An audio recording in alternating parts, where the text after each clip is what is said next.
What is going on, everybody? Thank you very much. This is another episode of Random Bracket Battles. I'm your host, Ron. Thank you very much for joining us today. Today is just like any other day. My producers back there got 8 very random movies. I have no idea what they were.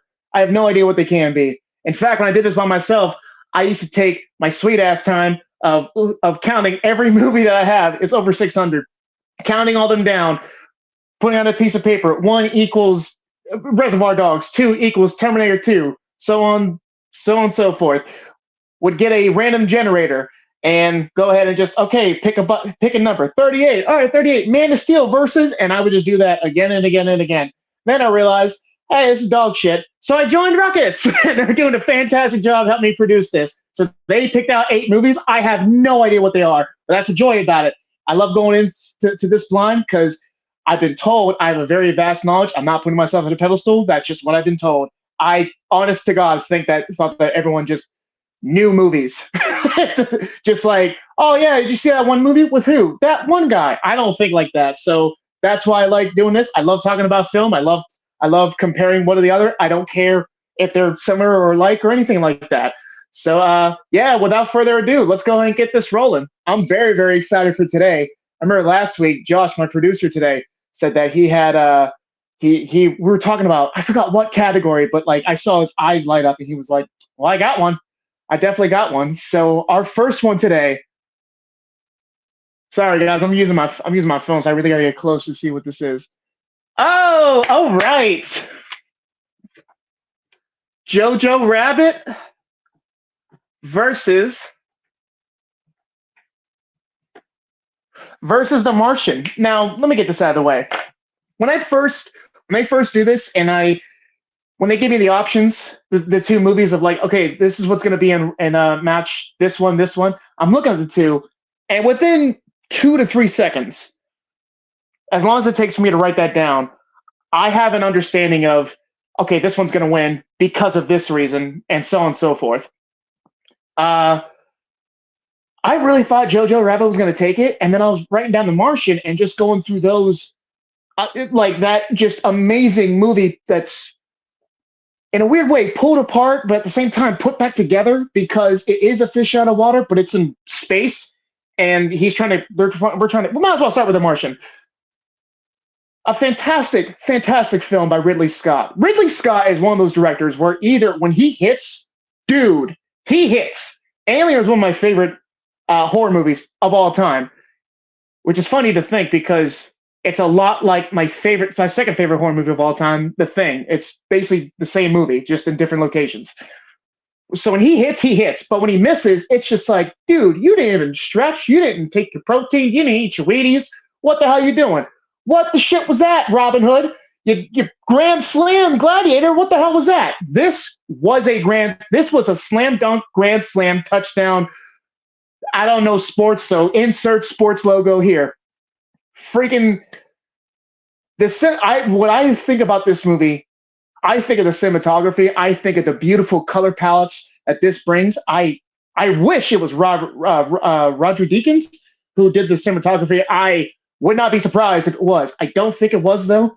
But in any case, whenever you're looking at Mars, it's kind of like Interstellar in a way where we have no idea what Mars looks like except for the pictures that are sent back to us. But you're going, that's Mars. That's absolutely Mars. As if like that same cinematographer would have taken something in like a forest scenery in Seattle. You would have gone, okay, that's not the exact green that I'm going to see, but what is being brought to me is beautiful. Same thing is happening on that very cold, very lonely red planet. It's gorgeous. The score is fantastic, but what really brings this to life is the cast. Say what you will about Kristen Wiig. I think she's kind of like every time I see her, she kind of takes me out of it.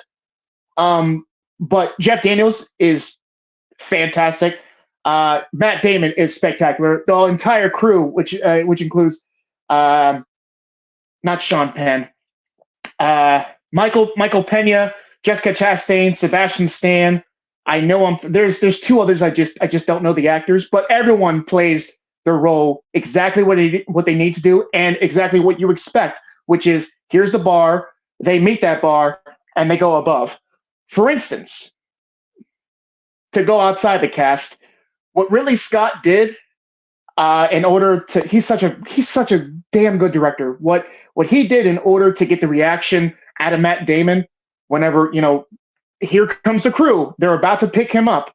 What he does is he has they have the beginning part, what you see in the beginning, and then it's just him. And then for Matt Damon, he gave strict instructions to the other castmates: do not stay in contact with Matt, so that when he is by himself, so that when he's about to be launched in a very bullshit luck of the draw way, when he, in his words, Iron Mans himself to the spaceship, and he hears the captain, played by Jessica Chastain, he hears the voice, he starts crying. Those tears are genuine.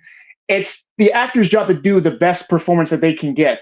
It is the director's job to make sure the path is made clear for that to happen. They can't get the destination, but damn if they will not get the journey on the way there. They are the broom. He is the perfect broom to wipe off that path, so there's no dirt, there's no debris on it, so Matt Damon can go, I see my path, I see where I need to go, and again, here's the bar. He just excels past the entire thing. It's a fantastic movie, and after watching this, I hated potatoes. You guys who have seen the movie, you understand. This movie's so good. Whereas Jojo Rabbit, again, directed brilliantly by Taika Waititi, is a story of, you can call it propaganda, you can call it brainwash. To me, it's the innocence of being a child and what that means and how you can manipulate that of how the world is portrayed around them. And I really think that speaks volumes to just as us as humans of, you don't know the world until you've been told what it is. If you get a history book that's written by the winners, you're going to get just one perspective. You're not going to get the entire perspective. Much like in Thor Ragnarok, where Hela goes into the chapel or whatever, and she sees the murals of like, oh yeah, look at all this peace and wonder. How do you think it got there? She throws the swords up, and like a dumbass, they just left the old coat of destruction and death up there. I don't like, if you're going to build something to cover that, why take that down? I don't know, because it was in the script. That's all I got. But still, you understand the concept. Your world is only what you've been told it to be. That's why it's very important for us as humans, for us as, it doesn't matter what age, to go out there and experience as much as you want. I mean, side note, this week was rough for me. My depression just had me in a damn guillotine this week. It was rough. And then all I did was I just went to the chiropractor for the first time. And it may have been the adjustments, but just simply talking to people. Something just as simple as that, of just having a conversation with a face that I don't see out there, is beautiful. Us as humans, we need to go out there and explore it. This is enough of my TED Talk, Dr. Phil / Oprah talk. Moving on.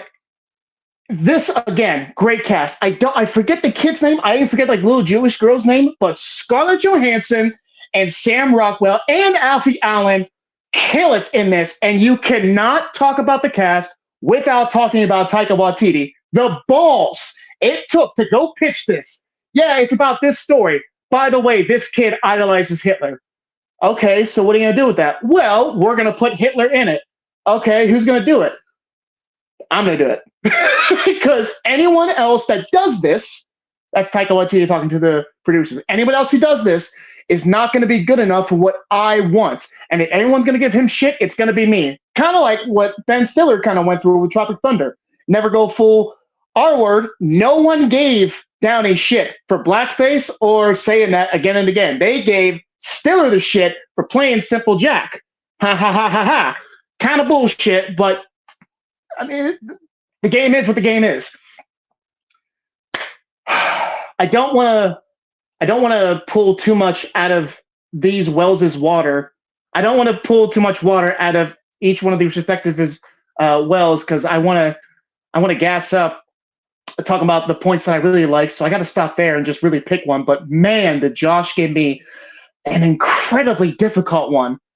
Because if you ask me which one are you going to go back to, honestly, at that point, give me a coin. Because you get a really feel good feeling at the end of Jojo Rabbit. And I can't, now that I'm thinking out loud, I can't tell if it's because that's how the story's supposed to end, kind of like a Disney movie. And children been watching nothing but Disney movies, so you know what I mean. Or is it because there is just a downfall in what happens to one of those characters? All I got to say is shoes. You know what I mean. Because of that down point and because how it ends, it kind of uplifts it. Like if you didn't have the shoes, that ending would have been here. But because you had the shoes, it got uplifted it broke the ceiling. Damn, but with The Martian, it is a feel good. It's Castaway on another fucking planet. That's brilliant. I know it was a book beforehand. I think Jojo Rabbit was actually too. But oh damn it. This one would have been a great final one. This one would have been a great round 3, the only match in round 3. I gotta pick something though. I guess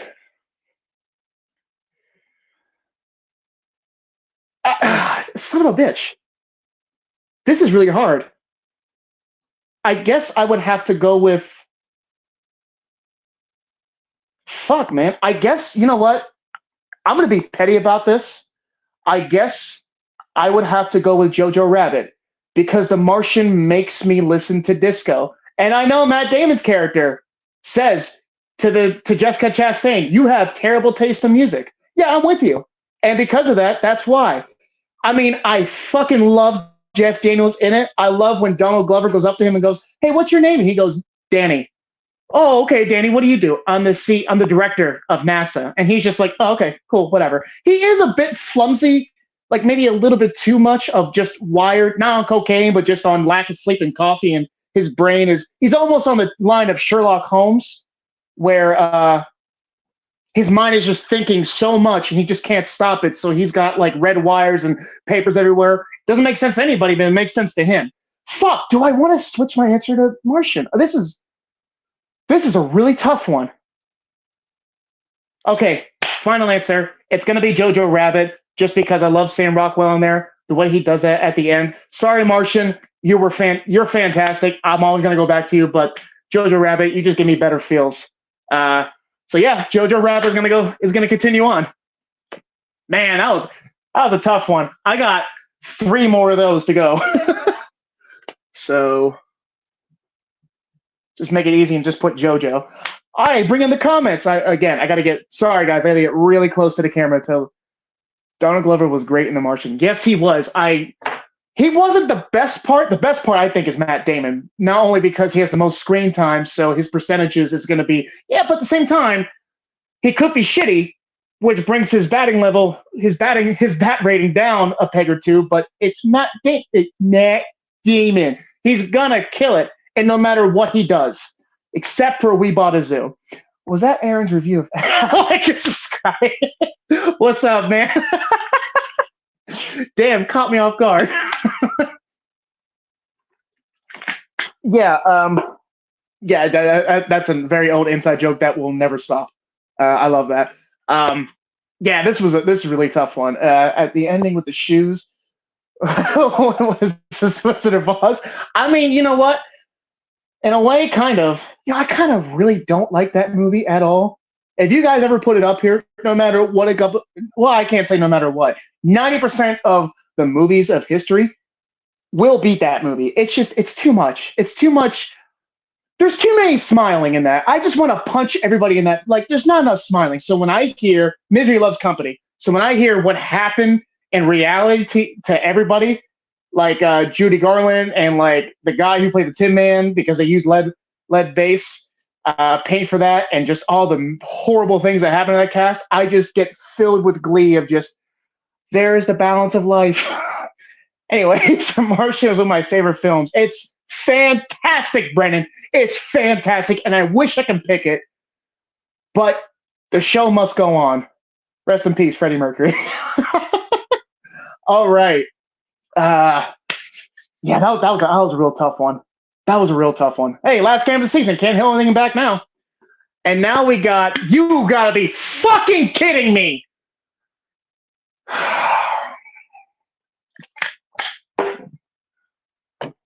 Oh, Josh, you suck.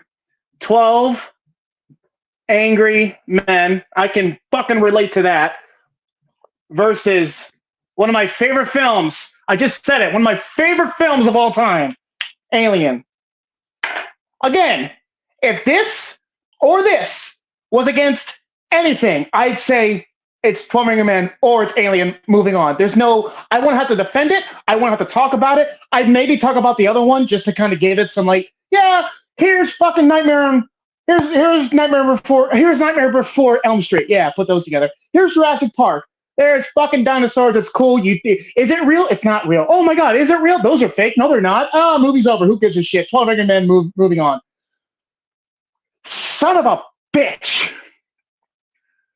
Well, I gotta talk about one of them. Alien. If y'all don't remember this store, but if you're my age, you remember a store called FYE. And this little dumbass thought it was supposed to be called FYI. You know what? Everyone who said FYI, I'll always want to correct them and be like, it's FYE, dumbass. The hell you say? For your entertainment. Just idiot. Just dumb. Austin Powers. Yeah, idiot. Yes. I'm Austin. I'm your father. Really? No. I can't back that up. Right. Idiot. And that's the only glee I'm gonna get out of this round because I gotta kill one of them. Not that I have to pick one, I have to kill one of them. Fuck! Alright. I went to FYE and I would just go in there periodically and just like look at a cover, and if it looked cool, I would buy it. Much like what a lot of us did at the movie rental store, where if it looked like, how many kids picked up Jack Frost with like the holographic, it would be like a demonic snowman, and then you come over here, and then like the demonic snowman would come out with the teeth. Oh, what a terrible fucking movie. But those are the kind of things. I mean, without that, I would have never known. Oh, hold on. I would have never known what Child's Play was if the cover wasn't great. So there you go. Alien is no exception. Just an egg. What the hell is this? Now I heard that there was a movie being made, coming out very soon, called Alien versus Predator. So at that time, this was 2003, maybe, because that movie came out in 2004. That's right, because 2003 hit, and you had Freddy versus Jason the very next year. For some reason, they were like, hey, that movie made money. Let's put these two together and just make a shit movie of that. How do you fuck up Alien versus Predator? How do you fuck up Alien versus Predator? What? One fucking xenomorph can take out two, Tiawas? Tijas? Predators. You know what the hell I'm saying. Anyways, the movie opens. Again, Ridley Scott, when he fucking hits, he hits. The movie opens where everyone's waking up, and it's just a regular day, and these are blue-collar workers on a big-ass ship, but it's years from now, a long time ago in a galaxy far, far away. Somehow that makes sense. And their ship woke them up because they're supposed to go over here, because I think it was a distress call, and then John Hurt, so on and so forth, gets lashed, and Sigourney Weaver says, I cannot let you in, but the other dumb bitch says, well, we gotta let him in because feelings. See, people, if you put feelings in the mix, xenomorphs are gonna come into your fucking house and ass rape you with the other mouth. Just saying. Fuck feelings. So that's what I'm trying to say. That's my TED Talk. I'm still furious that I have to potentially kill this, so it's hard for me to even get the synopsis out of here. We've all seen Alien. Let's just get it over with. We all know what it's about. We all know what the whole thing is. Dude, honestly, one of the best jump scares I've ever seen. When Dallas is going through the vents, the vents are like fucking as taller than this ceiling right now. But he's going through the vents, and annoying bitch is just going, it's right there. And he's just going, where? And then he makes that turn. And, dude, it's corny because the actor, his face is down, and then he goes, blah, blah, blah, blah, blah, blah. He does that, but it's just the lighting, the way he does it, the alien scream, everything just fucking works. And the situation, it just all coheses. And somehow that's one of my personal favorites jump scares of all time. Back when jump scares weren't even a common thing. I could be wrong, but that was 1979. Who knows? I mean, I don't think Halloween had Halloween had a couple jump scares, but they weren't what you thought what a jump scare is today, where the music builds up, and then it dies down, and then you can just go, okay, fucking 3, 2, 1, there's Annabelle. Ah! Like the shittiest roller coaster ever. Here comes the loop. Yep. Okay, this is where we vomit. All right, cool. Let's go through this thing. Aren't you having fun, honey? Me too. Let's go riding because we got to go fucking kill one of our favorite movies. 12 Angry Men is a beautiful film where you don't have to know anyone's name. All you have to know is their characteristics and their personality. Anybody who watched this movie can look at one of these 12 gentlemen and go, guaranteed, and go, I know this person, or I know that guy, or I can imagine this person in my real life to be like Lee J. Gobbs, or to be like Henry Fonda, or whatever. I mean, this one might win. It's such a simple premise of, and yeah, you can go in the whole backstory of it was a play and then it was brought to a TV movie, and then Sidney Lumet, his directorial debut, comes out with this shit. My God, what a fucking fascinating. The whole story of clearly this kid's guilty, but somebody says, let's talk about it. We should owe him some words. This is a life we're talking about. Just because you don't know him, and we're supposed to be, by legal contract, because of the Constitution, we're supposed to not know this kid. We're supposed to be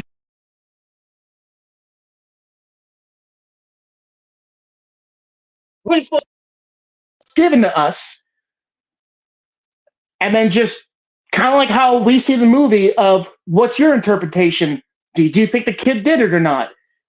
Because at the end, yeah, Henry Fonda could have been wrong this entire time. All what they bring out in this 90-minute of the room could lead to, okay, there is a shadow, there is room for doubt, and if there is a millimeter room for doubt, if it's not 100%, this kid did it, then he's let go. But they could be wrong. That's what's amazing about it. There's just a tiny smidgen of thriller in it of, what if Henry Fonda is wrong?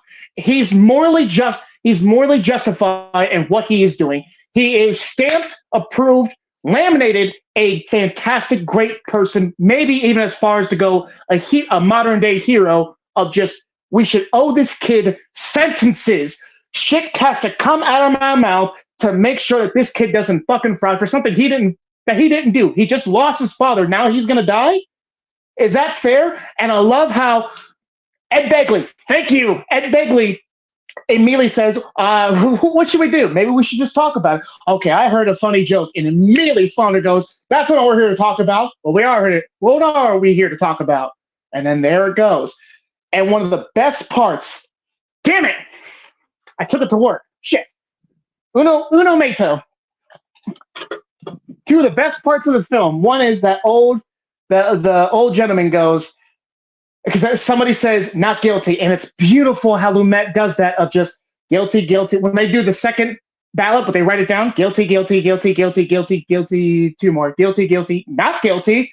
And everyone's going, who did this? And everyone's pointing at the immigrant going, you fucking did this. And the old man says, no, I changed my answer. And the camera's right here. It's just because everyone's looking down on him. That's what you're supposed to do. The little guy's looking up going, fuck you, Goliath. Exactly what his words say. He wanted us to talk about it, and I feel like he hasn't gotten that chance, because right before then, Henry Fonda says, if all of you say guilty, then fine, I won't waste anyone else's time, and we can go. God, what a beautiful fucking movie. That, and I've always wanted to get a tattoo of. I'll tell you that in a minute. That and look at this switchblade. That fucking dude with the glasses. I fucking know that dude too. That dude with the glasses just goes, look at this knife. Does it look anything similar? Have you ever seen? I haven't seen anything like it. Have you seen that little snake on it? And Henry Fonda just goes, steps up, and slams it down, and it's almost identical, dude. That is one of the best. That's one of the best moments of film I have ever, and it's so simple. It's so simple. Of really, dick face. What the fuck is that? Literally a mic drop without saying a word. Fuck you, Eminem. This motherfucker didn't even have to go a cappella.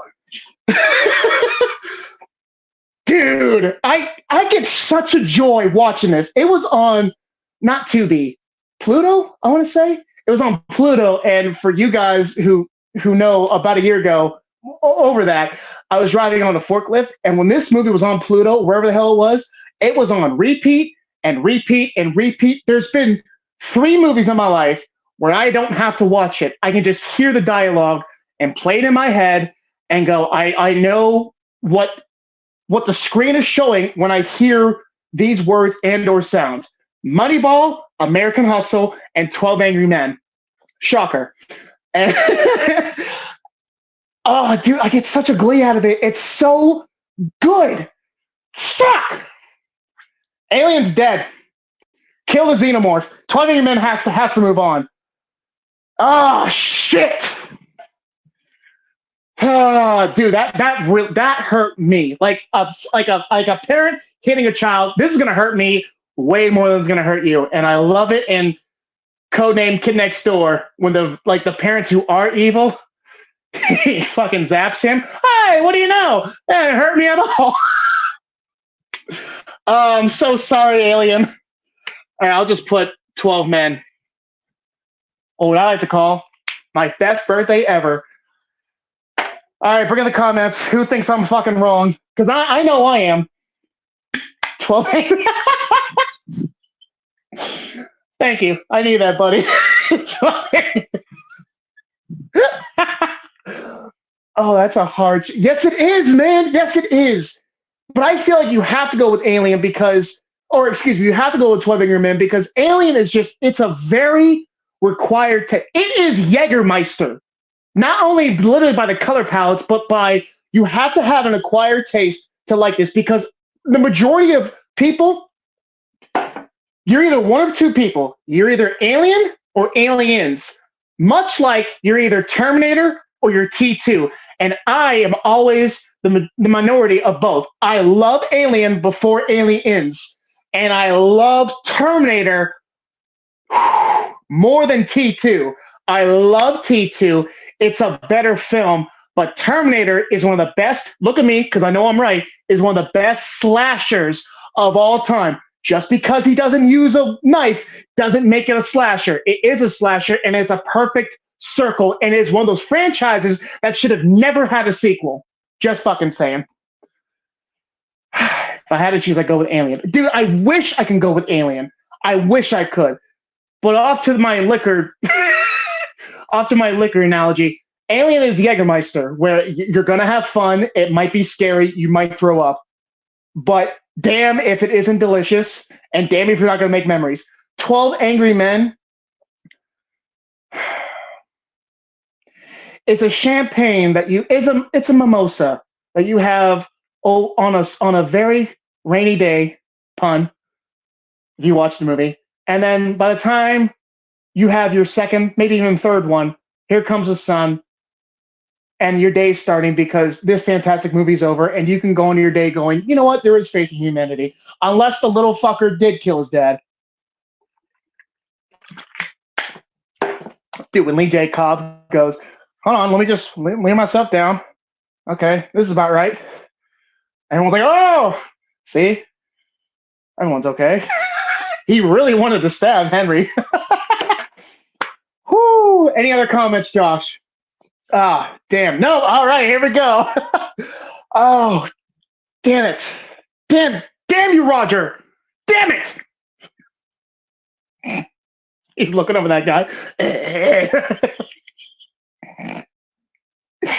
That's all it takes. Just one line from Will Ferrell in Wedding Crashers, and I'm just like, no, I want to watch that movie. Uh, okay. What do we got? The Nice Guys versus dude, you sweet bitch. Knives Out versus Nice Guys. This is a fucking slam dunk for me. Finally, an easy one.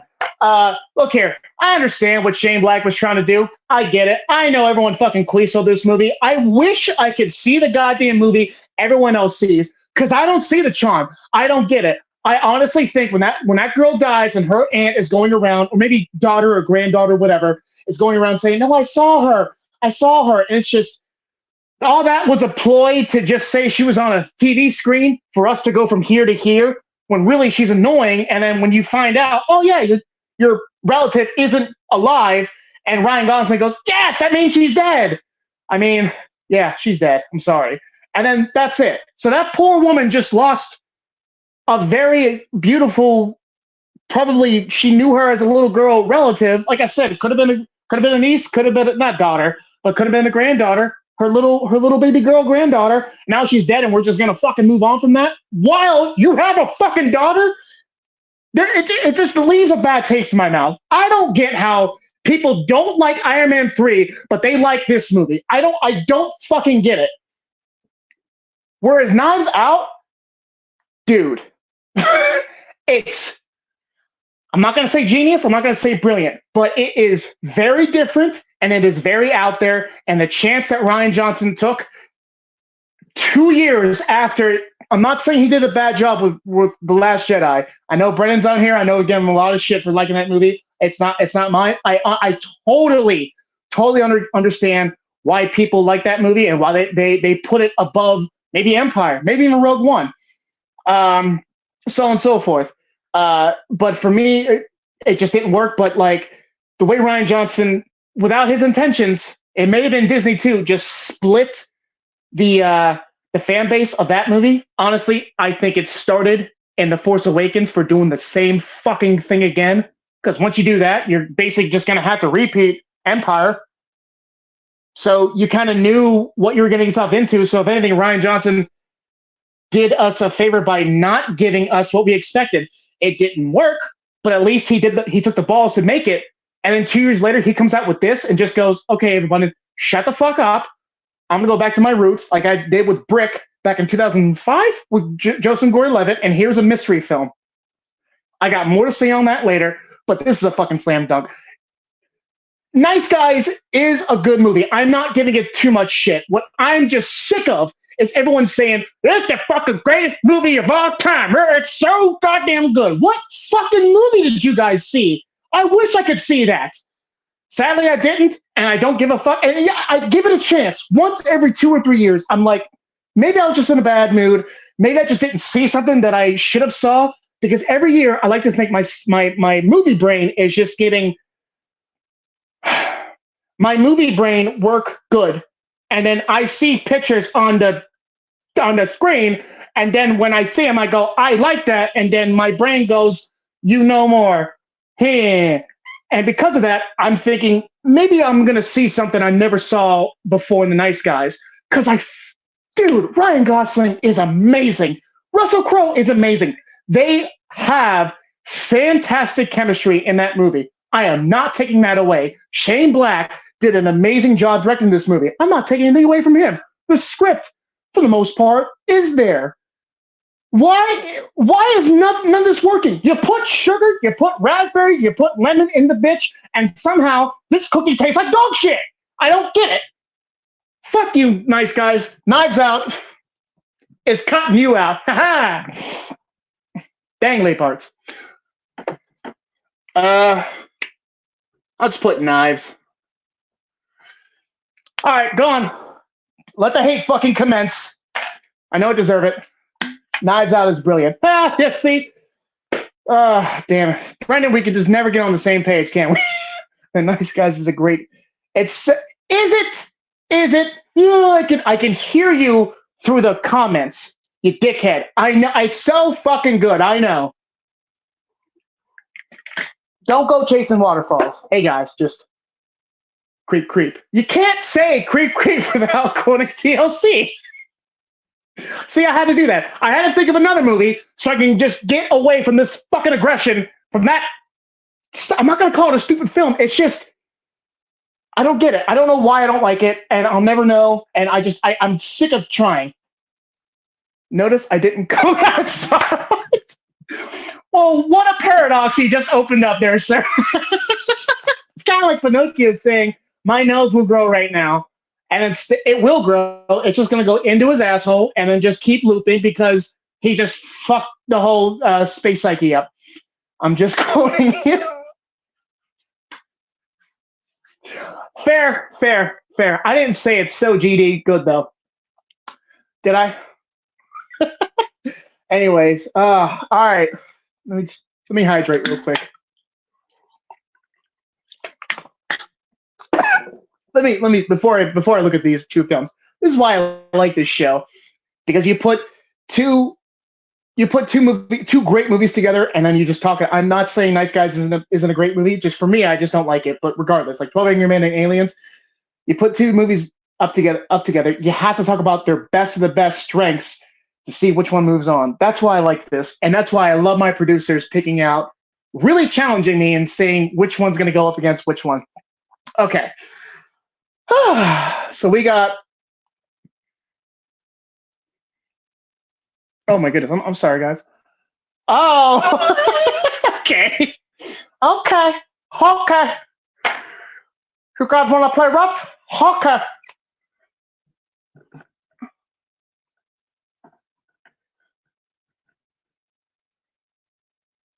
Right. Ace VPD and Ace VNC. WNC. All right. This is a great one. I've been really looking forward of like a sequel going up another sequel, especially to banger of comedies. Let me get this out of the way. Both of these are hilarious. Both of these are astoundingly funny. Both of these give numerous people, especially people in my age era. And fuck that. Anybody can watch a movie and get something out of it that's intended to get something out of it. So I redact that. Anyone can look at this, can look at either one of these films and find it funny. Anyone can find joy out of this. I can say numerous quotes from either movie to anybody, and more than likely, not only are they going to know what I'm talking about, they're going to know the actor, they're going to know the character, they're going to know what movie, so on and so forth. So both these movies are legacies in the film at this point, because one of these is 30 years old. Jim Carrey's breakout role with Ace Ventura, then he gets Mask, and then he gets Dumb and Dumber. And it's interesting about those three movies because with a lot of people can say, no, dude, this is the best one out of those three. I heard a lot of people saying that Pet Detective is the best one out of those three. Personally, I like Dumb and Dumber better, but that's just me. I mean, then again, The Mask is really good, but we're not talking about that right now. I really don't want to guess. I really don't want to deplete the tanks of either one, whichever one's going to win. So I'll say this. Jim Carrey's hilarious, and I like him more in Pet Detective because he's just a teensy bit of an asshole in When Nature Calls. Maybe that character needed that. But when I think of Ace, I can think of a good guy. I think of somebody who stands up for animals. I think of somebody who's going to protect people. And When Nature Calls, he only lives by one of those morals. He doesn't really give a shit about other people. Yes, because some of these people are rich assholes, especially the antagonist, whatever the hell his name is, and everyone else.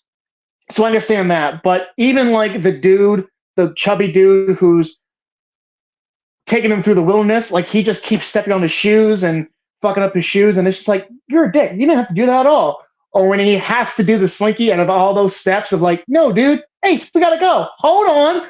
Okay, fine. Let's do all the things you want to do, which is a quote I say all the time. So, but I've always just had more of a connection with Pet Detective than I have with Nature Calls. So, not only to save time, but so I can save some gas for the next round. Pet Detective is gonna move on. Josh, I know what I said, but I do want to give When Nature Calls some last words. I mean, plus the comedy in there is kind of just doesn't work for me when he gets shot in both the legs and like it's too over the top. Like it for some people it works. I feel like he's trying too hard to get that laugh because maybe he was thinking we've already done this before last year. Literally last year. This second movie came out a year later. That's pretty fucking incredible. Now I lost my train of thought. Shit. Yeah. All right. Moving on. When Nature Calls us out, and Pet Detective is moving on. I wish I can say more about it, but I don't want to gas. I don't want to deplete the entire tank of Pet Detective. So I'll leave it at that. And I really don't want to trash When Nature Calls because I do find it enjoyable. It's tough. I mean, Ace coming out of the fucking rhino's ass, brilliant, fucking genius. So I'll put Ace.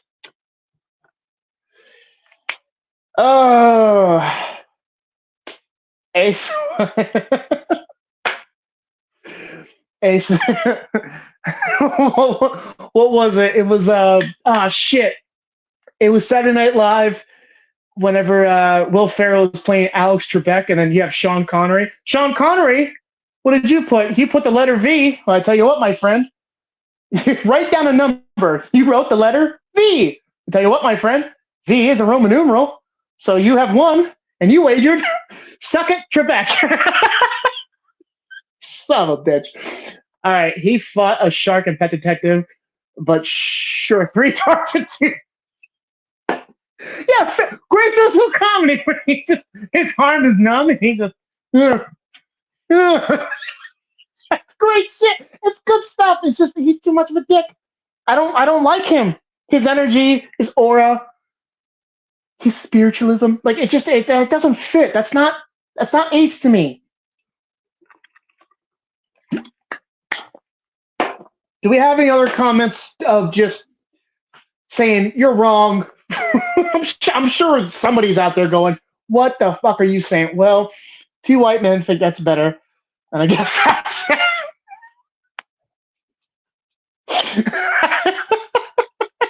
that's fucking right.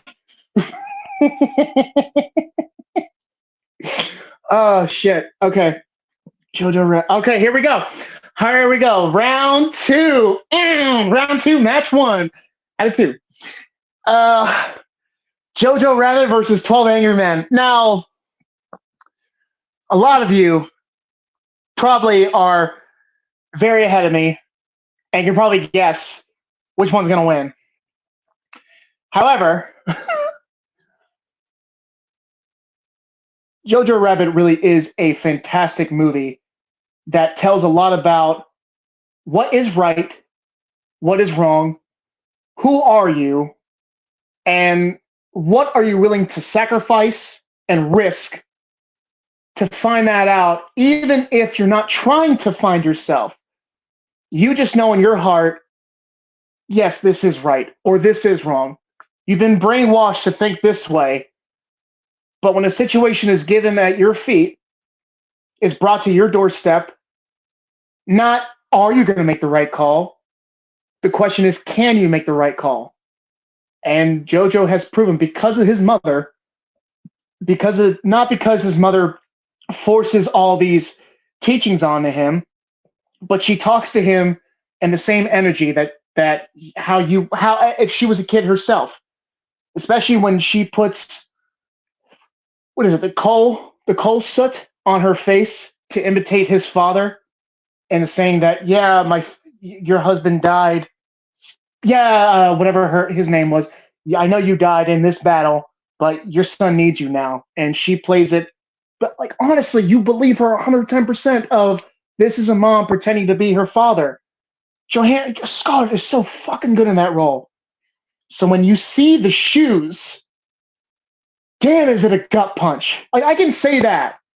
I can say that, and still, you can watch this movie in the first never watching it. You can watch this, and when the shoes come up, it's gonna sucker punch you. It just is. It's not a build up. It's gonna be there, and you're gonna go 2 + 2 equals fuck.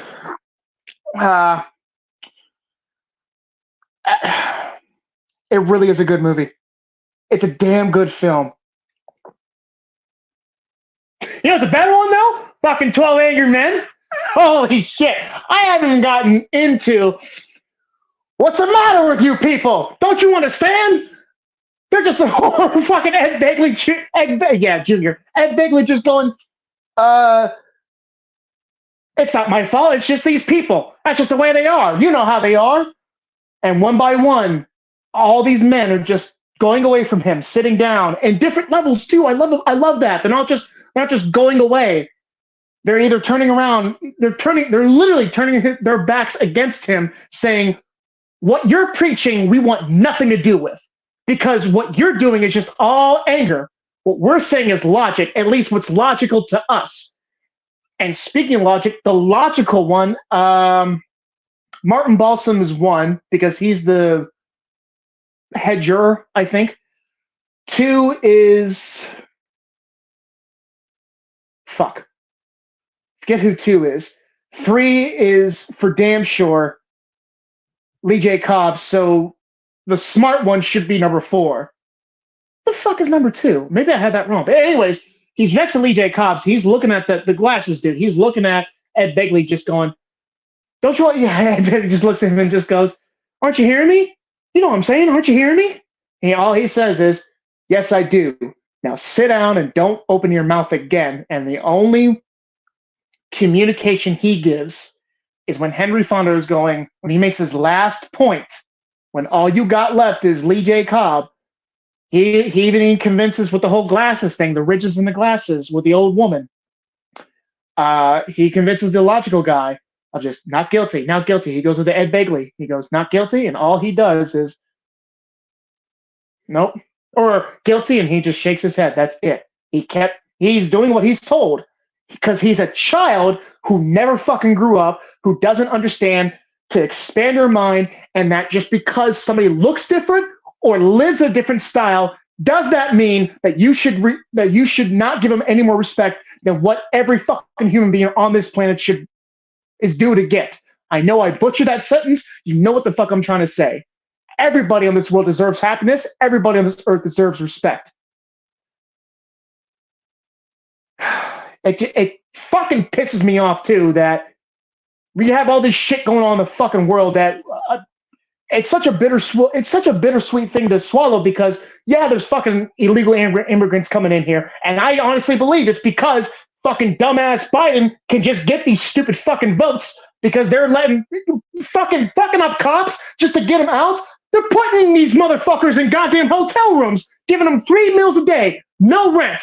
Yet our fucking people are living on the fucking streets just so what? You can get some goddamn votes? You send all this fucking money to Ukraine. You send all this fucking money to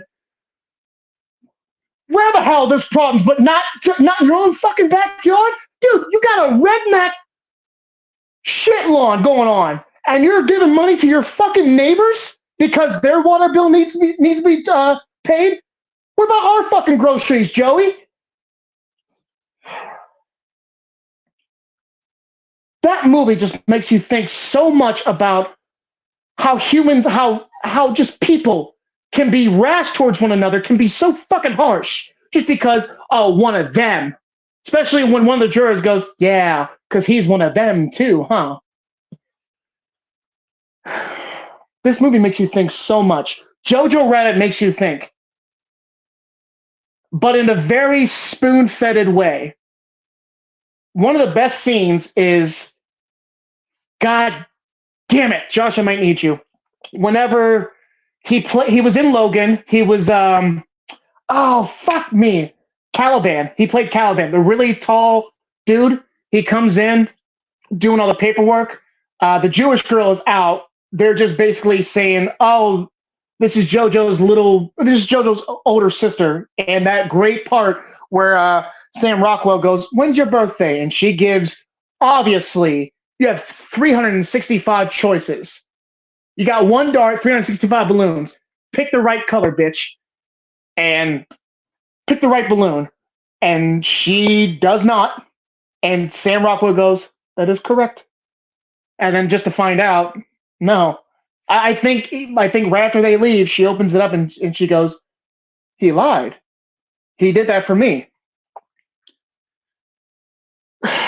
It's good, but it's such like that scene just ends real fucking quick. And I kind of wish the essence of that movie just isn't that. Whereas 12 Angry Men, the entire film, dude, the entire film is what is the right thing to do. And it keeps challenging you, and it keeps bringing up that same question over and over and over again, while keeping you entertaining, while keeping you engaged and informed and keeping your attention. This movie in 3 years will be 70 fucking years old. I gotta do math. That's 67 years old. That's how old the comedian was when he died. Jesus Christ! Thank you, honey. Say hi to everybody. Say hi, Lucy. Say hi, Lucy. Can Dada have a kiss? She's blowing you kisses, everybody. Mwah. Blow them kisses. Mwah. Can you give Dada kisses? Okay, I love you, honey. Thank you. You're welcome. This is behind the scenes of Aaron's alcoholism. Oh, fuck me, that's good. Coca-Cola just had a new spiced flavored. I asked her to get me some spiced rum. 'Tis good. Fuck, man, I wish they were sponsoring us. Lost my train of thought. Yeah, 12 Angry Men, the entire film is like that.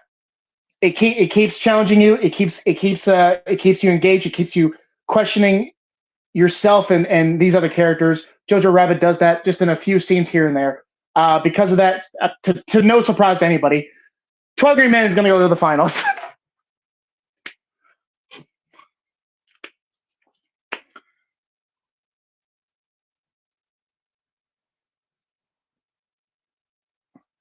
I think my dad's watching too. So, Stephen Merchant. Thank you, Stephen Merchant. Damn it! I was thinking Stephen Mitchell, Stephen Swimmy, Samsonite. There it is. Everyone deserves respect and happiness, etc. He's doing a good job. He likes the nice guys, so whatever. Oh shit! Fuck me, that's good. Well, two white men think. Well, two white men think that that's better. Then I guess that's that. Yeah, I think if he said that again, which is no surprise to me, then that's still funny. Does anyone else think I'm wrong? I feel like they think I'm wrong. No? All right. Yeah, JoJo's awesome. It's not 12 Angry Men, man. It's not one of the best films of all time. Okay. Knives Out versus Ace Ventura. Because I didn't do this in the last round, Ace Ventura is a fucking hysterical movie, man. Dude, just him going in the tank. What is that? The things he doesn't have to do, not only just Jim Carrey, but Ace in the universe of his movie, the things he doesn't have to do but does is fucking genius, man. Courtney Cox, what the hell is her name?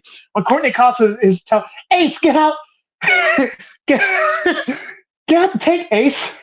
I can't do it, Captain. I don't have the power. Is he trying to do Scotty? Because I know he does Bones like right after that, and obviously he does Kirk when he goes in. Captain Dog speaking. We've crashed here. So stupid, man. What's your point, Ventura? Only this.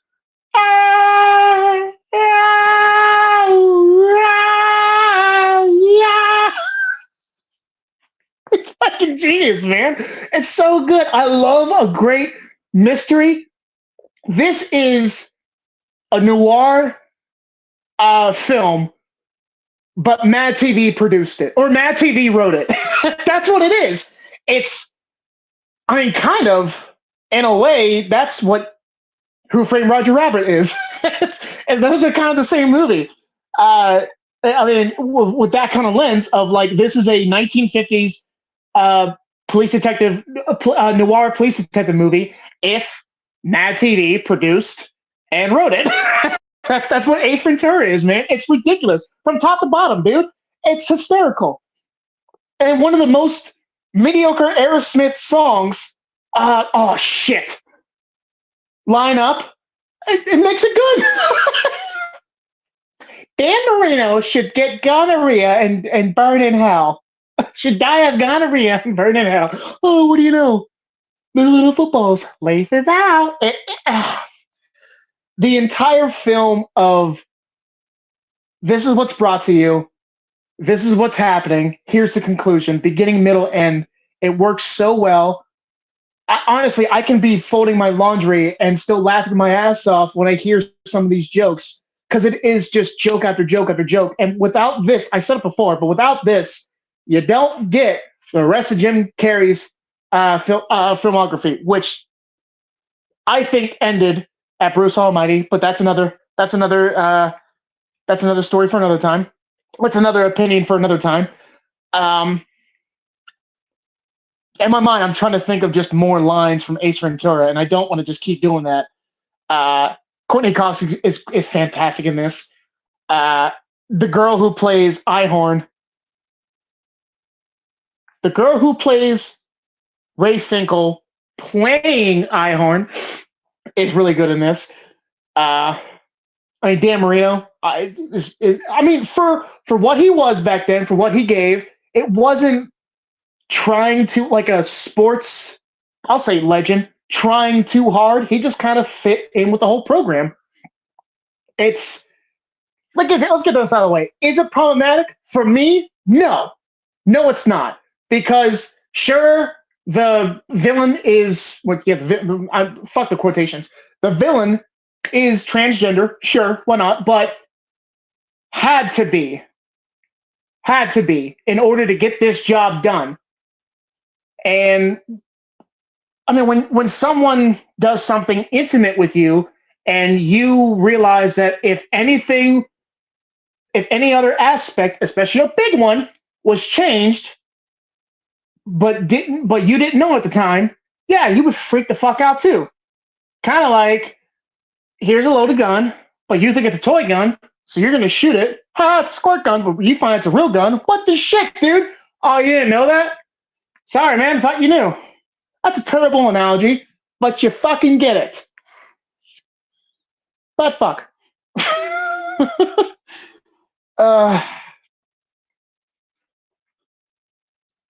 Beavis and Butthead, you really need to go outside and figure out what entertains us. You said anus. Did you boys listen to a word I said? Yeah, anus. Thank you, ADD. Yeah, I mean, I can go on and on and on and on and on and on about this movie, and it's fantastic. Now let's get the Knives Out. The movie opens with the maid going up to Thromby. Oh, what's his fucking name? Harold? Oh, shit. Harold. No. Arnold. No. Begins with the H. Hold on. Lakeith. I know Lakeith is in this. Dude, anything Lakeith is in, he fucking crushes. That simple, small role in Get Out. His part in Uncut Gems in this film, Lakeith Stanfield. I know it's Christopher Plummer. I'm saying his first name. I can't think of. Harding. Thromby. I know it's Thromby, but This first act is one of the best first acts of all movie history, much like The Watchmen's first act. It wasn't until I showed Angel that you just saw. I showed her that, and then whenever Rorschach goes over to the cemetery and picks up the rose and tells the Pagliacci joke, I heard a joke once. Man goes into the doctor, say I'm feeling depressed. You get it. Harlan, god damn it. Thank you. Where when it cuts there, and then you see Manhattan and Julie doing the do, and he can clone himself, so that's pretty fucking cool. Blue dicks everywhere. That's where the second act starts. I never saw that before. Much like when you watch Knives Out, you know where the first act is going to stop, but that first act is brilliant. Here's my fucking problem with the movie. This is why Glass Onion 2, this is why Knives Out 2, Glass Onion, is a far better movie than this one. Because you fucking gave it away. You gave your only fucking card to make this interesting. You gave away what happened. How did Harlan die? Because you were revving us up. You were a fucking rocket ship going to the moon, sticking that rocket right up its ass and going, we tell you where to go, cocksucker. And then you tell us what's happening, and now it's, instead of who done it? Because that would have been interesting, because John Johnson wants to get his ass. Fucking Michael Shannon wants to cut his ass down because Michael Shannon as a son, Harlan took away, it's okay, son, you know, I never challenged you to do your own thing. What happens is, according to Jamie Lee Curtis, well, Dad gives him a book, and he just publishes it once or twice a year. And that's really it. He doesn't. It's just different. Whereas I started my own company. Did you, bitch, or did you have the charisma of your father, which you do have, sure, but a lot of his money had a lot to do with it. So let's be fucking real. And dude, I didn't fucking think about this. Toni Collette is in this movie too. A year ago, before this movie came out, both Jamie Lee Curtis and Toni Collette were both in horror movies. One was vastly better than the other, but Halloween was really good. Hereditary fucking knocked out of the park. Those two performances, especially Colette's, she should have fucking gotten nominated for that goddamn movie. Comes in here and is completely different. Plays a dumb yoga bitch who thinks that energy is I do believe energy is a real thing. I think she uses that and tries to be an influencer, and it just doesn't work out. It doesn't feel right. We all know so. Honey, remember our old roommate? That's fucking Toni Collette. And Knives Out, where she just really uses her resources to speak for herself. Not she speaks and then her resources sells, because the whole thing's a fucking sales pitch. The whole thing is bullshit. So when she gets, it's so funny the way Harlan cuts her off too, because Harlan's like, you've been double dipping for me. I'm gonna need you to give me I'm going to need you to give me 2 reasons. No, 5. You know what? 8. I'm going to need you 10. You're going to have to give me 10 reasons. Hannah Baker, you're going to have to give me 13 reasons why I shouldn't cut you off of here, because she's in this too. And she's great in this. And then you have, son of a bitch, Michael Shannon's kid. He was Billy in It. He's fantastic in this. Apparently a Nazi troll. Kids today with technology, it's fascinating. You just know during the interviews, he's just out of here. But that first act, when Lakeith and that other state police trooper is interviewing everybody, and then you have Daniel Craig, and he hits that one note of the piano. Ding! To me, what I always thought what that was, hey, that was a good point that this witness just said. Dive more into that. When really what it was, when I watched it again, it was more of, hey, fuckers, get back on track. That's what he's there for. So then finally, when it's Toni Collette doing that, and he goes, I'm sorry, excuse me, who are you? I'm merely just a, as Chris Evans says, CSI, KFC? I'm merely just a observer. And Lakeith just says, he's just here to help us. That's it. And Jamie Lee Curtis, the editing of this part is fascinating. because he just goes to Jamie Lee when Jamie Lee says, "Who hired you?" And he says, truthfully, "I cannot say," because he can't, because you find out what happens. And I'm going to get to that part here in a second. Yeah, this is going to take a while. This round's going to take a while because I got a lot to say about this fucking film. All right, get back on track. The ending of this part is fantastic. When Blanc stands up and actually is part of the interviewing now, because he just had that great introduction. Because Don Johnson goes, okay, so who the fuck is that?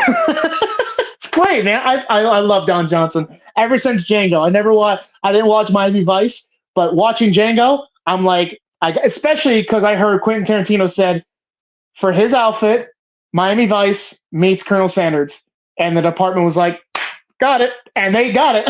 So ever since Big Daddy, I've loved everything he's ever done.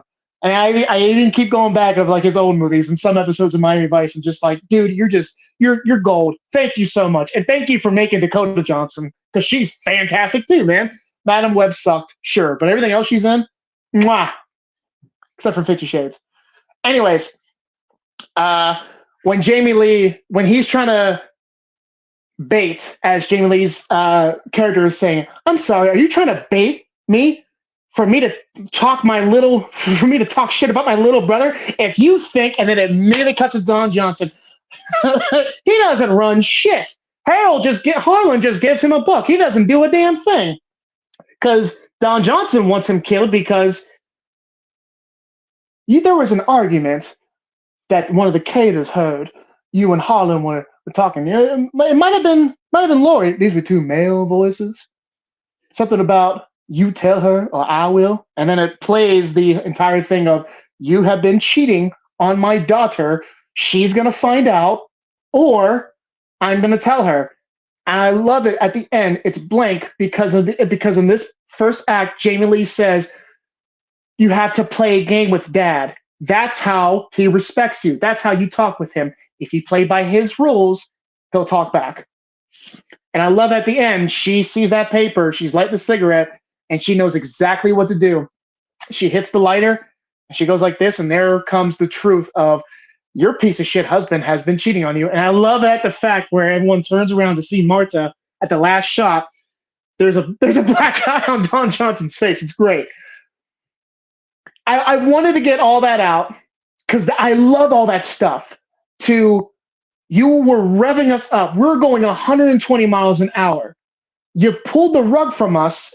You told us what happened. And now instead of a who done it, because a great visual trick that Rian Johnson does, is every time someone's being interviewed, when you think it's clearly this person, their head gets ever so closer to the center of like that Knives mural that's on that chair. I thought that was brilliant of like, shit, it's this person. Oh, fuck. It could be this person. And as you're thinking that, their head is getting closer to the target of this is the person. So when you rip that off from us, and now it's just okay, how's Marta going to go around this? It's just, I don't fucking care, man. That second act is just weak as shit. It's not until you get the family involved back in the third act, that's when I think it's interesting. If this should have just been kept about the family and not about Marta, of course you have her in there. Of course you have her journey. Maybe split this movie into two. I don't know how to. Rian Johnson has way more talent than I'll ever even imagine. He has cosmic levels of talent when I'm just, dude, I'm Krillin and he's Super Saiyan Blue. Okay? I'm not even Krillin. I'm fucking Raditz. And for those of you who understand that, God bless you. Dude, I don't dig it that they rip the rug out from under us, and now you change the pace of us. You change the pace of this movie, and now I gotta like, my equilibrium's fucked up because I was on this wavelength, and now you're forcing me on this one, and I'm trying to get off that while at the same time trying to get focused on this. But now you're making me work for it. You gave us all this gun and ammunition, and then you said, okay, There goes over the cliff. Here comes the enemy. Go find your shit, and then you can go attack. Like, dude, you just gave us everything. Why did you just throw it away? You could just let me have a Bowie knife for Christ's sake. Can I get a rope to go down there? No. You get to climb down with me because this is a journey now. Yay! Like, fuck you, Johnson. Why you gotta do this shit? But the set production, the production design of the Thrombey house is fantastic. The little editing and especially the music in the beginning, where it's just cutting from like this weird piece of knick-knack to this weird piece as the maid. Oh, what's her name? Frau? Whatever the fuck. Is going up to Harlan's room. It's fascinating, man. It sucks me in every time. It's that second act when that shit starts. I don't give a shit. Especially when Michael Shannon goes to Martha's house when she's trying to escape the back because out in the front there's all those people, all the newscasters, because it's just been broke out that this very successful, wealthy author gave everything to Martha. And here comes Michael Shannon trying to threaten her, but they never dabble back into that. And then even there's Meg, Hannah Baker, I don't know her fucking name, calls her and goes, so what are you going to do with the money? You know, it's ours. You should do this. And then when Martha says, I think I'm going to keep it, and Hannah Baker just puts the phone down and starts crying of, we're not going to have this. And she turns around and there's the entire family going behind Martha's back because she's just a much of a stupid bitch than everybody else. She's one of those dumb liberal college fucks.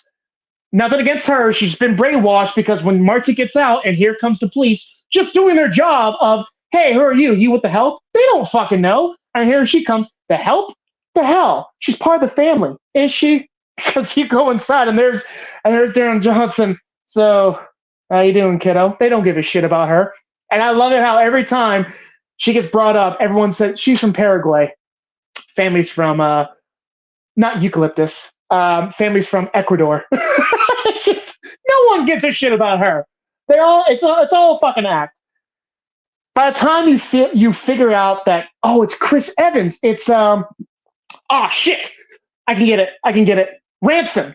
When you figure out it's Ransom, it is interesting, but it's like, dude,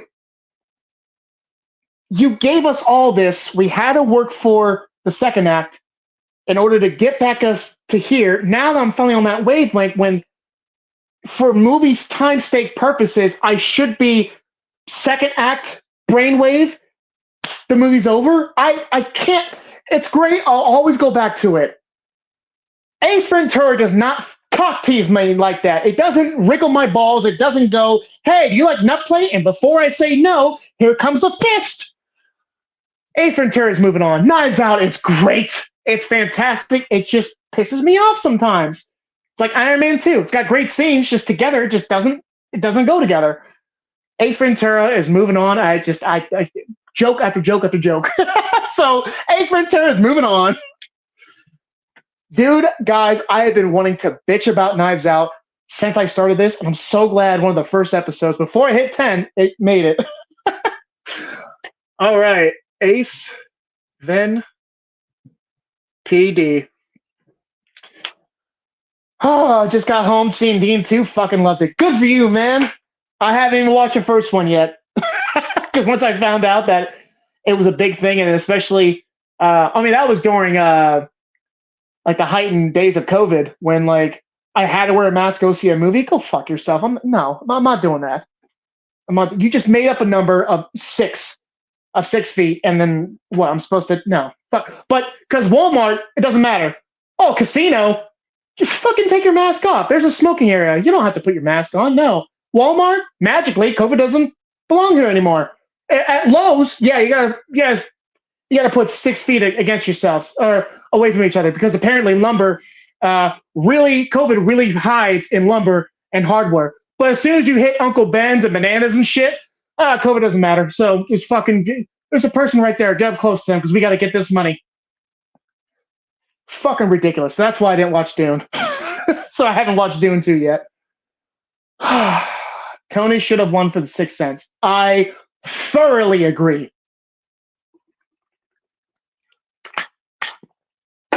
Oh, my voice hurts.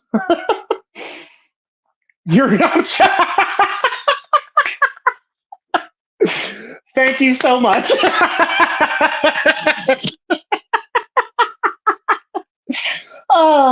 I disagree. Whew. I disagree with the middle part of Knives Out. I was invested in what happening to her, but I can see where it may not work for you. Knives Out is a great movie. Again, not taking it away. It is a great movie. The way it was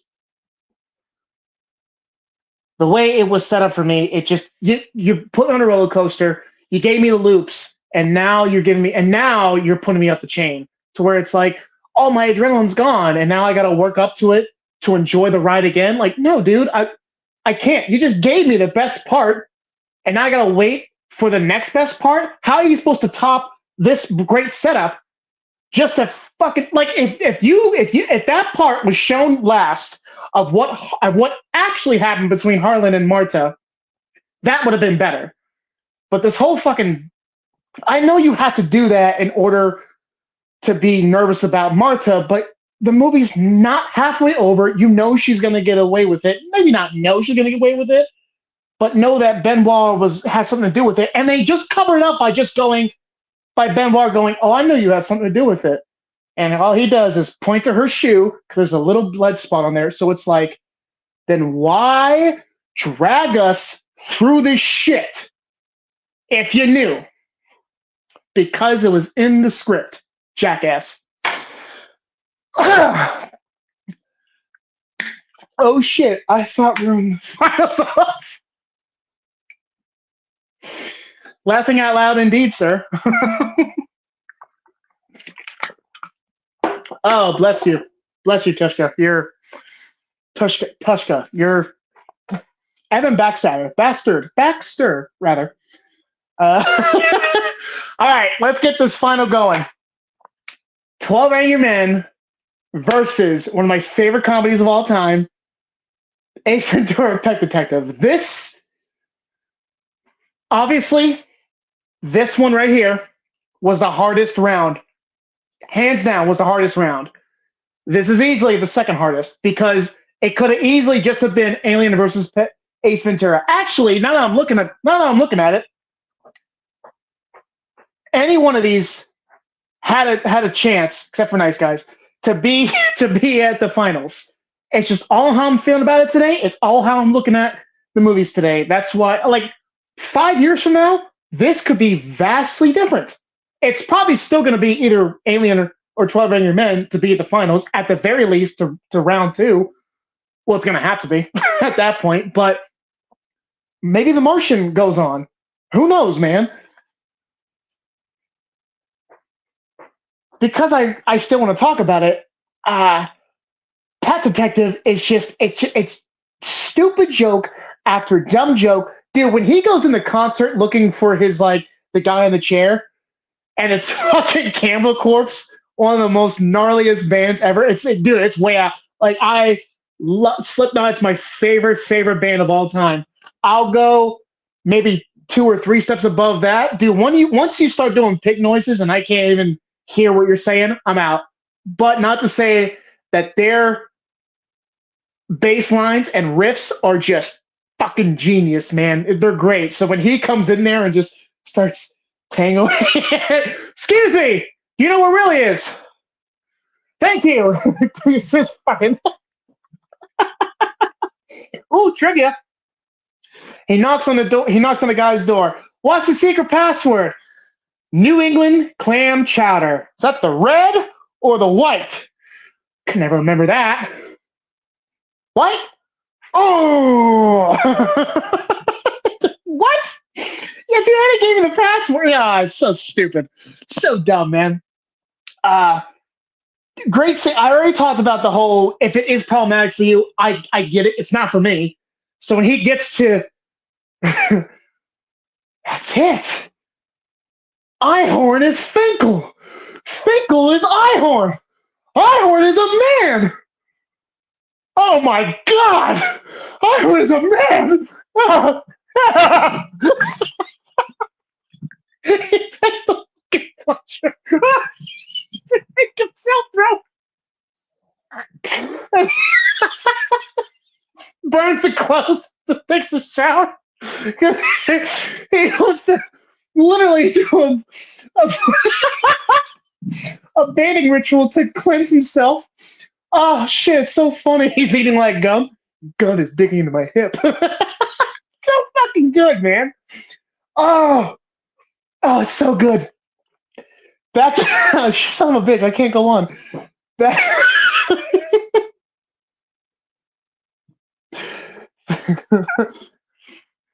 sounds. Here you go, sir. Sounds broken. More than likely, I bet you it was something nice. I see you have a lovely dog. May I pet him? I don't give a rat's ass. Oh, righty then. Assholes in mirror may appear closer than usual. Can you give me a push back there? I really appreciate it. So it's so stupid, man. I love it. I grew up with South Park. I love dumb comedy. I fucking love it, dude. Like that's why Beavis and Butthead is gonna go down as one of my top TV shows of all time because it's so moronically dumb and gut-wrenching hilarious. That's exactly what Ace Ventura is. Whew. I'm going to try to not repeat myself with 12 Angry Men because there is a lot of more rich nutrients there that I just haven't discussed.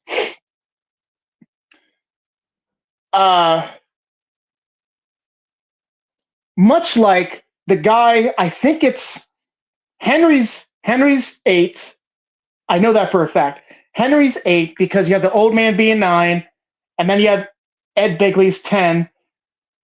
Fuck me. You have maybe like the immigrant dude is 11, and then obviously the sales guy, the other guy with the glasses, is 12. So number 7, the one sitting at the long opposite table of Martin Balsam, I don't know what his name is. I wish I remember. I call him Al Bundy because that's exactly it. If Al Bundy was in that scenario, that's exactly how he would be acting. I got tickets to these games, so let's wrap this shit up. And then whenever it's tied and it has to go one way or the other, and he just breaks and goes, okay, I'm kind of getting sick of this because we're going nowhere.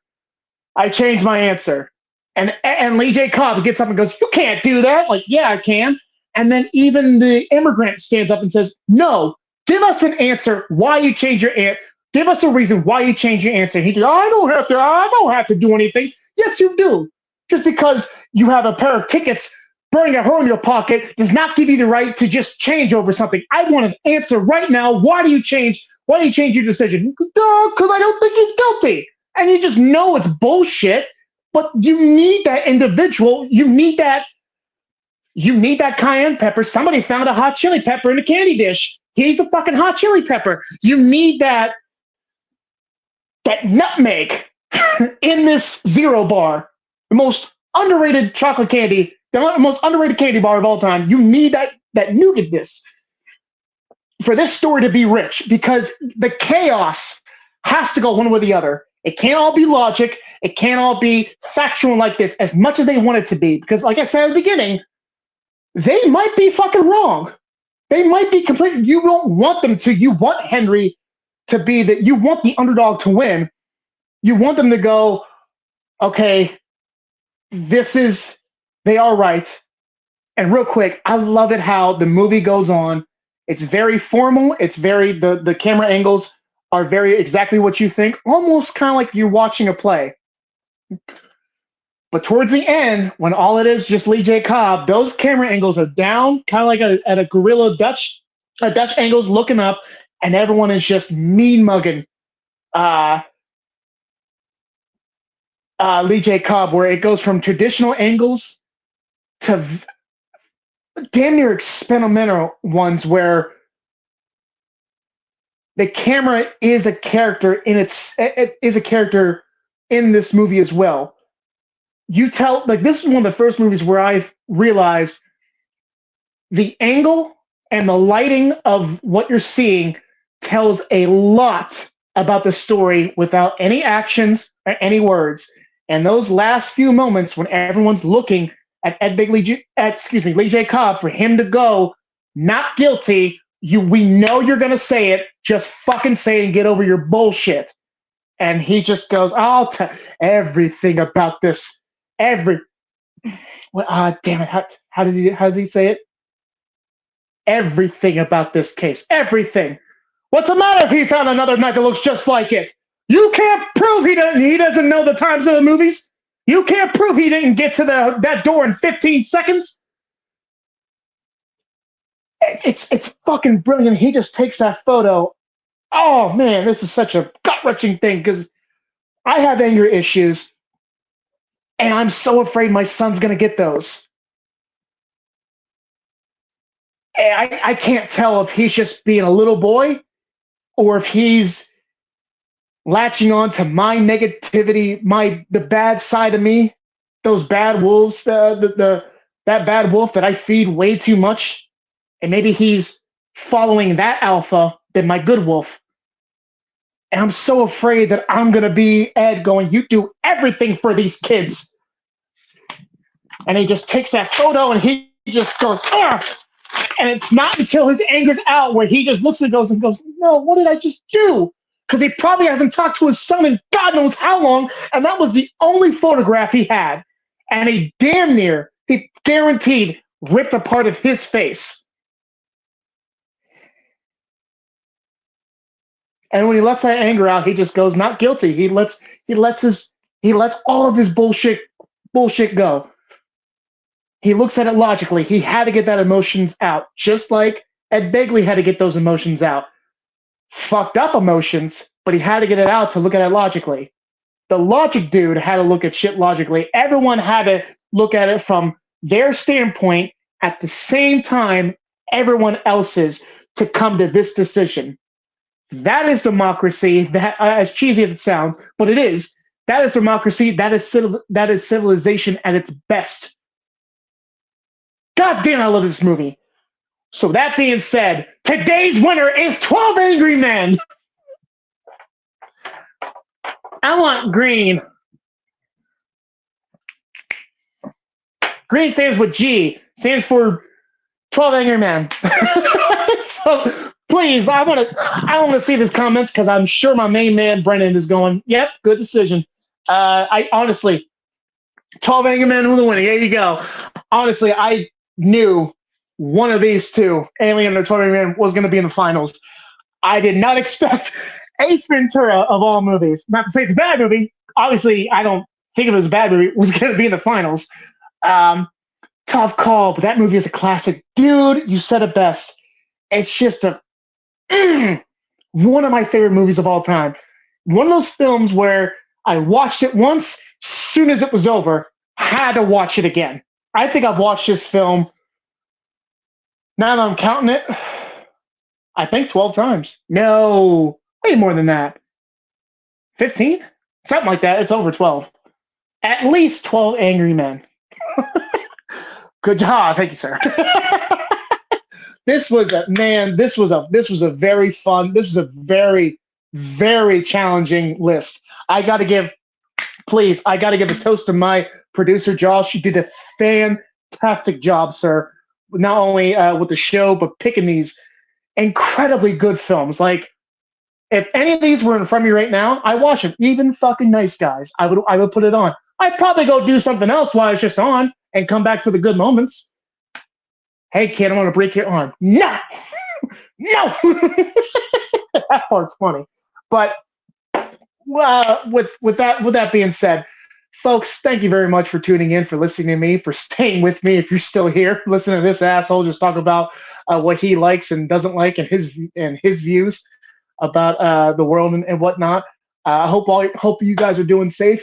Please subscribe to the Ruckus channel. We got a lot of fantastic, great shows. A lot of talent behind these screens.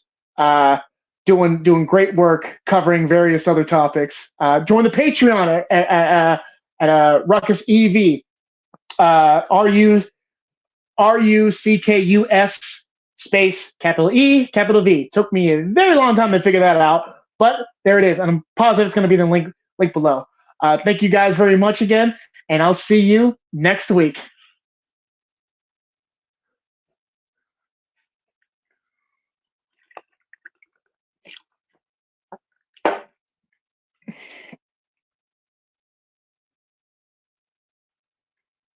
Hey. Producing's hard. I know.